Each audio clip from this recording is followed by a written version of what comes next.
Hello साथियों, आप सभी का स्वागत है अपने इस YouTube चैनल नॉलेज जोन पर। सभी साथियों से निवेदन है कि सबसे पहले जो लोग चैनल पर नए हैं वो लोग चैनल को सब्सक्राइब जरूर कर लें, साथ में बेल आइकन प्रेस कर लें। और आप लोग आज नए टॉपिक के साथ क्लास को स्टार्ट करने वाले हैं। हम लोग नया टॉपिक आज हमारा है F11 F2। F11 F2 यानी इन्वेंट्री फीचर्स हम लोग पढ़ रहे थे। इन्वेंट्री फीचर्स में हम लोग पढ़ने वाले हैं F11 F2 में। देखिए फीचर्स का नाम क्या है हम आपको बताते हैं। आपके सामने आपको दिख रहा होगा ये मेंटेन बैच वाइज डिटेल। हम इसको थोड़ा जूम करते हैं और आपको दिखाते हैं। ये लिखा है मेंटेन बैच वाइज डिटेल्स, इसे और set expiry dates for batches, इसको हम लोग आज पढ़ने वाले हैं। तो इस फीचर को हम यस करते हैं। सबसे पहले इसको यस करना है और इसके साथ में इसको यस करना है। इस फीचर को यस करने के बाद आप क्या करेंगे,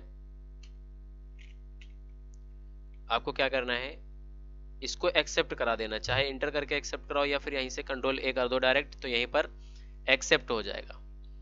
अब हमें क्या करना है, अब हमें करना है इसका यूज क्या होता है। तो इसका यूज होता है जो आपने वहां से फीचर एस किया है, बैच वाइज डिटेल और set expiry dates for batches, ऐसा लिखा था। इसका यूज होता है बेटा कि जब भी कोई चीज हम खरीदें, तो अगर हम किसी से खरीद रहे हैं तो जो चीज हम खरीद के लाए हैं उसका मैन्युफैक्चरिंग डेट क्या है, उसका एक्सपायरी डेट क्या है, उसका लॉट नंबर क्या है, उसका बैच नंबर क्या है, ये सारी डिटेल हमको इस पे फिल करनी होती है, ताकि जब हम बेचें तो हमारे सामने स्क्रीन पर हमको दिखाई दे कि हमारे स्टॉक में जो चीज़ें अवेलेबल हैं उसमें कौन सी चीज़ कब एक्सपायर हो रही होगी। तो सीधी सी बात है, इस फीचर का यूज होता है कि कोई भी चीज़ हम अगर खरीदते हैं, यानी किसी भी वस्तु पर उसका मैन्युफैक्चरिंग डेट और उसका एक्सपायरी डेट, कहने का मतलब है उसका उत्पादन तिथि और उसका समाप्ति तिथि वहां पर लिखना होगा आपको। ठीक है, तो इसके लिए इसका बैच वाइज डिटेल का प्रयोग करते हैं। तो इसके लिए सबसे पहले आपको कहाँ जाना है, सबसे पहले आपको जाना है इन्वेंट्री इन्फो, और यहाँ पर आपको मिलेगा स्टॉक आइटम। ठीक है, देखो सबसे पहले यूनिट ऑफ मेजर पे जाते थे, जो कि पुराने वीडियो अगर आपने देखे हैं तो आपको पता होगा कि यूनिट ऑफ मेजर हम लोग बनाते हैं सबसे पहले। अगर ये आप यूनिट ऑफ मेजर नहीं बनाना चाहते हैं, डायरेक्ट बनाना चाहते हैं, तो स्टॉक आइटम पे आ जाइए और डायरेक्ट यहीं से बना लीजिए। जैसे हम लोग मान लेते हैं चॉकलेट यहाँ से लेना चाहते हैं, ठीक है, ऐसे हमने नाम ले लिया। अब यहाँ पर यूनिट जो होगी तो चॉकलेट पीसेस में आएंगी, तो आल्ट सी, डायरेक्ट यूनिट बनाने के लिए हम लोग आल्ट के साथ सी प्रेस करेंगे और यहाँ पर पीसेस लिख देंगे और इंटर कर देंगे। जैसे ही हम एक्सेप्ट करा देंगे तो ये फीचर आपके सामने नजर आएगा। आपको इसको ध्यान रखना है, मेंटेन इन बैच लिखा होगा, इस फीचर को आपको यस करना है। जैसे ही आप इस फीचर को यस करोगे, दो और फीचर खुलते हैं आपके सामने। ट्रैक डेट ऑफ मैन्युफैक्चरिंग, इसको आप यस करोगे, और यूज एक्सपायरी डेट्स आप इसे इंटर करोगे। तो अगर आपको समझ आ गया है तो ठीक है, थोड़ा जूम करते हैं, आपको दिखाई देगा इस तरह से। हमने यहाँ पर प्रोडक्ट का नेम डाल दिया, नेम ऑफ आइटम, अंडर में प्राइमरी रखा, फिर यहाँ पर देखिए यूनिट लिखा है पीसेस, और यहाँ पे मेंटेन इन बैच और ट्रैक डेट ऑफ मैन्युफैक्चरिंग और यूज एक्सपायरी डेट्स। इसको करने के बाद हम क्या करेंगे, एक्सेप्ट करा देंगे। इसको हमने एक्सेप्ट करा दिया। अब उसके बाद कोई भी चीज हमको पता है, खरीदने के लिए हम लोग कहाँ जाते हैं, अकाउंटिंग वाउचर पे। खरीदने से पहले क्या करना होगा, एक लेजर आपको बनाना होगा, उस लेजर का नाम होगा, लेजर कैसे बनाओगे, अकाउंट्स इन्फो पे जाओगे और यहाँ लेजर क्रिएट करोगे। तो लेजर आप बनाओगे परचेज का, अगर आप खरीदना चाहते हो तो परचेज का लेजर बनाओगे, अंडर में परचेज अकाउंट रखोगे। ऑलरेडी हमने बना रखा है, इसलिए मैसेज आया था कि आपने पहले से बना रखा है। देखो परचेज और अंडर में परचेज अकाउंट, ठीक है। अगर आप नहीं बनाते हैं तो डायरेक्ट वाउचर में जाके अल्ट सी से डायरेक्ट बना सकते हो। हम लोग यहाँ पर अकाउंटिंग वाउचर पहुंचते हैं। सबसे पहले हमको F9 से खरीदना है। वाउचर नंबर 1 आपके सामने ओपन हो चुका है।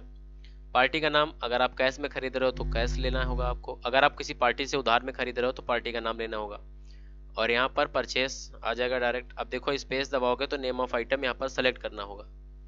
नेम ऑफ आइटम जैसे ही आप सेलेक्ट करते हो तो सेलेक्ट करने के बाद आपके सामने इस तरह का ऑप्शन आता है, जिसमें यहाँ पर अगर आपने मेंटेन, ये ऑप्शन फीचर ऐसा है, F11 F2 का मेंटेन आपको पढ़ाया गया था, मेंटेन मल्टीपल गोडाउंस। अगर आप इसे बंद कर दोगे तो आपके सामने ये जो गोडाउंस वाला ऑप्शन आया था ये नहीं आएगा। अब देखो गोडाउंस जो साइड में आपको यहाँ दिख रहा था वो चला गया है, अब केवल यही आया। अगर गोडाउंस का फीचर यस होगा तो पूछेगा आपसे किस गोडाउन में मटेरियल को आप परचेज करना चाहते हो, ठीक है। तो यहाँ पर देखो ये आएगा, फिर उसके बाद यहाँ पर आओगे तो आपको मिल जाएगा सबसे ऊपर लाइन देखना, सबसे ऊपर लाइन जो है डार्क लिखी होगी, यानी बैच नंबर या लॉट नंबर, बैच नंबर या लॉट नंबर दोनों बातें एक ही हैं, कोई एक ही डालना होगा। क्वांटिटी और रेट अमाउंट, ये चीज आप देख रहे हो ऊपर लिखी है और डार्क लिखी है, नीचे वाली लाइन बाद में लिखी गई है, तो ये बाद में यूज होगा। तो सबसे पहले बैच नंबर या लॉट नंबर आपको फिल करना है। आपका बैच नंबर लॉट नंबर क्या है वो आप यहाँ फिल करोगे। उसके बाद क्वांटिटी, यहाँ पर क्वांटिटी आपको भरनी होगी, कितने पीस खरीद रहे हो, कितने रुपए में खरीद रहे हो, ये आपको भरना होगा और यहाँ पर इंटर करोगे। अब जो चीज आप खरीद रहे हो उस पर लिखा होगा ना, प्रोडक्ट की पूरी डिटेल लिख रखी होगी, वहाँ पे लिखा होगा कि ये मैन्युफैक्चर कब हुई है। तो देखो ये हमने क्या किया, सबसे पहले बैच नंबर या लॉट नंबर फिल कर दिया, फिर यहाँ पर क्वांटिटी फिल कर दिया, फिर रेट यहाँ पर, फिर अमाउंट, वही चीज हमने किया है यहाँ पर। अब नीचे लाइन पे आएंगे तो मैन्युफैक्चरिंग डेट यहाँ पर आया है, तो मैन्युफैक्चरिंग डेट क्या लिखा है, अप्रैल 2023। अगर कोई दूसरी डेट लिखी है आप लिख सकते हो 1 मई 2030, ऐसा लिख सकते हो, 2023 ऐसा लिख सकते हो, ठीक है। तो 1 मई 2023 लिख सकते हो आप, है ना। या फिर यहाँ पर डेट ऑटोमेटिक उठा रहा था 1 अप्रैल 2023, ठीक है, तो आप ऐसा लिख सकते हो 1 मई 2023, जो भी आपको लिखना है वो आप यहाँ पर लिख सकते हो, ठीक है। और नहीं तो 1 अप्रैल उठा रहा था, कोई दिक्कत नहीं, यहाँ पर लाइसेंस नहीं है इस वजह से ये प्रॉब्लम कर रहा है, तो आप 1 अप्रैल लिख रखिएगा। अप्रैल 2023 में ये चीज़ मान लेते हैं बनी है और ये एक्सपायर होगी जाके 1 मार्च 2024 में एक्सपायर होगी, ये हमने यहाँ पे लिख दिया, ठीक है। अप्रैल 2023 में ये चीज़ बनी और मार्च 2024 में ये एक्सपायर हो रही है, आपको फिल करना है और हमने यहाँ पर फिल कर दिया, ये हमने फिल कर दिया। अब कभी इन फ्यूचर या 2-3 दिन बाद, 4 दिन बाद आप फिर से चीज़ खरीदते हो, फिर से आप एंट्री पास करते हो, यहाँ पर एंट्री पास करते हो और आपने क्या किया, इसका लॉट नंबर मान लेते हैं 1251, जो भी था जो भी रहा होगा इस तरह से बना लिया। फिर इसके बाद क्वांटिटी हमने 400 पीस की मंगाई, यहाँ पर फिल कर दिया और ये अप्रैल 2023 में बना और हमने इसको लिख दिया कि 1 दिसंबर 2023 में ही ये एक्सपायर हो रहा था, ये हमने यहाँ भर दिया, ठीक है। तो ये यहाँ पर ओके कर दिया। अब जब भी आप इस वस्तु को बेचने जाओगे F8 से सेल करोगे, स्टॉक समरी पे अगर देखोगे तो स्टॉक आपको बराबर दिखाई देगा कि आपके पास कितनी चीजें हैं, तो 920 40 रुपए के हिसाब से 36,000 की चीजें हैं आपके पास, ठीक है। अगर आप जाओगे इस अकाउंटिंग वाउचर पे वापस सेल करने, F8 से सेल करते हो आप, सेल करने पे आपको यहाँ दिखाई देगा नेम ऑफ आइटम दिखाई देगा, यहाँ पर नेम ऑफ आइटम फिल कर लेना है। देखो यहाँ पर आपको दिख रहा होगा स्क्रीन पर कि 12,251 वाला लॉट नंबर या बैच नंबर जो था वो 1 दिसंबर 2023 को एक्सपायर हो रहा है, जिसमें 400 पीसेस है। उसके बाद 12,501 जो लॉट नंबर है उसका 1 मार्च 2024 को एक्सपायर हो रहा है, वो 500 पीस है। तो आप पहले कौन सी चीज बेचोगे, अगर कोई आता है 300 पीस खरीदता है तो आप ऊपर वाले से बेच दोगे, ठीक है, ऊपर वाले से बेच दोगे। अब कोई आपसे कहता है कि भैया हमको 600 पीस चाहिए, तो आप लोग क्या करोगे, आप लोग 500 सोचोगे ये वाले पूरे निकाल देते हैं, 100 पीस ऊपर वाले से ले लें।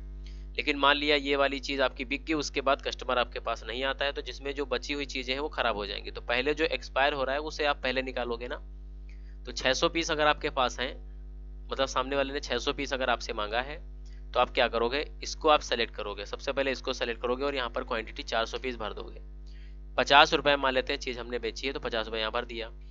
अब उसके बाद ये वाली भरने के बाद अभी दोबारा से यहीं पर जब एंटर किया था, ये यहाँ पर भरने के बाद जब एंटर करते हो तो फिर से आता है, तो यहाँ पर इसको फिर से सेलेक्ट करना होगा कि अभी हमारे पास 200 पीस की जरूरत है, तो 200 पीस इस वाले से निकाल लिए जाए, तो 200 पीस इस वाले से आप निकाल देंगे तो यहाँ 600 पीस पूरा पूरा चढ़ जाएगा और आप इंटर करेंगे, ये एक्सेप्ट हो जाएगा। एक्सेप्ट होने के बाद जब आप वाउचर का प्रिंट आउट निकालोगे, तो आप जब प्रिंट आउट निकाल के Alt P से कस्टमर को दोगे, ये देखिए लोगो हमने लगाया था वो लोगो लग रखा है यहाँ पर, और ये देखो अपना बिल है, बिल में यहाँ पे लिखा हुआ है चॉकलेट, तो ये जो है ये बैच नंबर है, ये बैच नंबर है, इस बैच नंबर वाले का मैन्युफैक्चरिंग डेट ये है, एक्सपायरी डेट ये है, इसका मैन्युफैक्चरिंग डेट ये है, एक्सपायरी डेट ये है, और ये आप यहाँ पर पूरा का पूरा बिल आप जनरेट करके सामने वाले व्यक्ति को, जो भी पार्टी आपसे खरीद रही है उसको आप दे देंगे। तो ये बात समझ आ गई होगी आप लोगों को कि कोई चीज़ मतलब आप खरीदते हो उस पर मैन्युफैक्चरिंग डेट और उसका एक्सपायरी डेट कैसे लगाते हैं, ये बात आपको समझ आ गई होगी।